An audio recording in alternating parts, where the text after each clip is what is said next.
দিয়ে আল্লাহর রাস্তায় প্রয়োজনে জিহাদ করবে, বলি সুবহানাল্লাহ। 3 নম্বর শর্ত হলো ওয়াতুজাহিদুনা ফি সাবিলিল্লাহ বিআমওয়ালিকুম ওয়া আনফুসিকুম।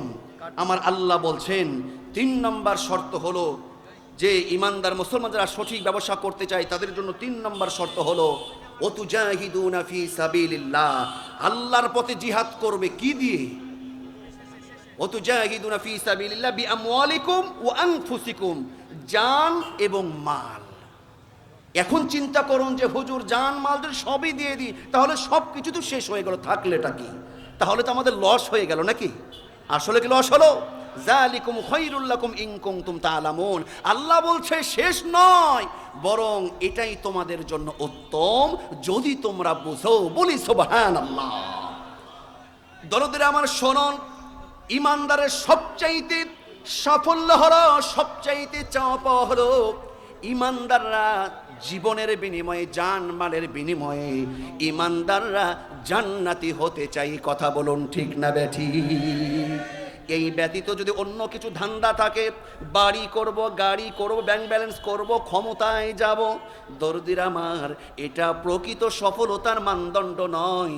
যদি মনে করেন ক্ষমতায় কয়েকবার থাকতে পারলেই তাহলে তো আমি সফল হয়ে গেলাম, যদি এটাই হতো 16 বছর ক্ষমতায় থাকার পরে এদের সফলতা কোথায় গেছে, এখন সেই দলের পরিচয় দিতেও অনেকের পায়জামা নষ্ট হয়ে যায়। কথা বলুন ঠিক কি না?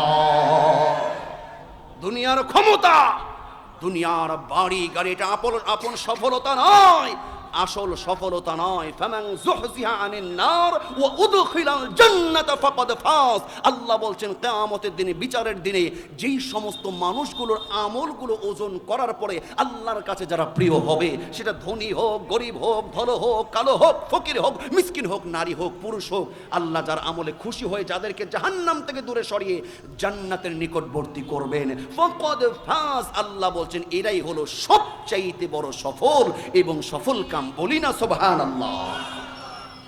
আমার ভাইয়েরা শুনুন, 3 নম্বর হলো ওয়াতুজাহিদুনা ফি সাবিলিল্লাহ,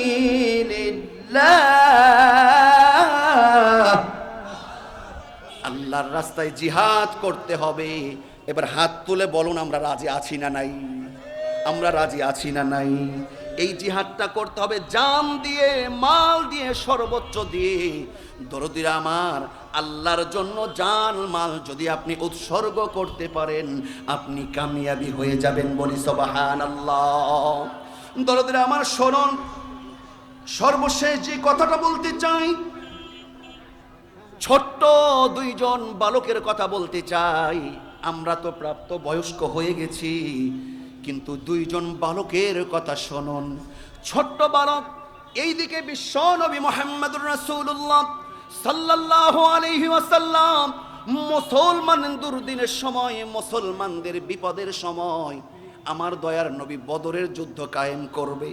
নবীজি বদরের যুদ্ধে যাবেন, এই জন্য মুসলমানদেরকে তৈরি করছেন, মুসলমানদের একটি লিস্টি তৈরি করছেন। যাবেন কোথায়? কোথায় যাবেন? বদরের যুদ্ধে যাবেন। দরদির আমার বলুন তো, বদরের যুদ্ধের মুসলমানদের সংখ্যা ছিল কত? আরো জোরে কত?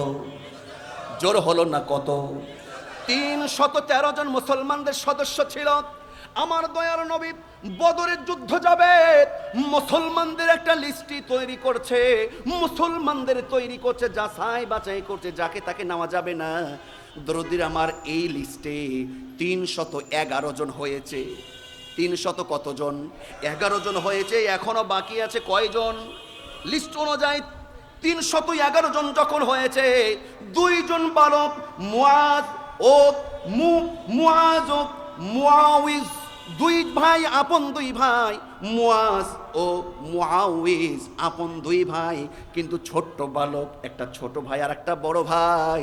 এবার বিশ্ব নবী যখন লিস্ট তৈরি করছেন, এই মুআজ এবং মুআউইজ এই 2 ভাই গিয়ে যখন গেছে, বলছি ইয়া রাসূলুল্লাহ আমরাও জিহাদের ময়দানে যেতে চাই।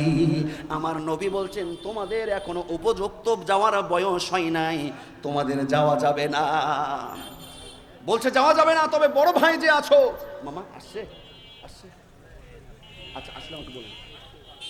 দরদের আমার শোনন, দুই ভাই ছোট বয়স,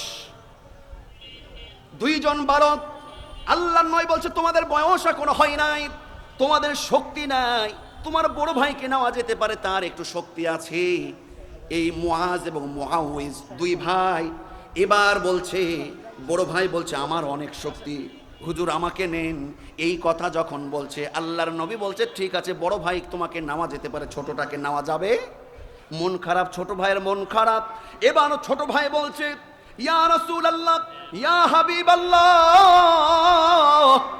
নবী গো, ওই শুধু লম্বাই বড়, ওর শুধু বডি বড়, অনেকে এরকম আছে, ওর শুধু লম্বাই বড়।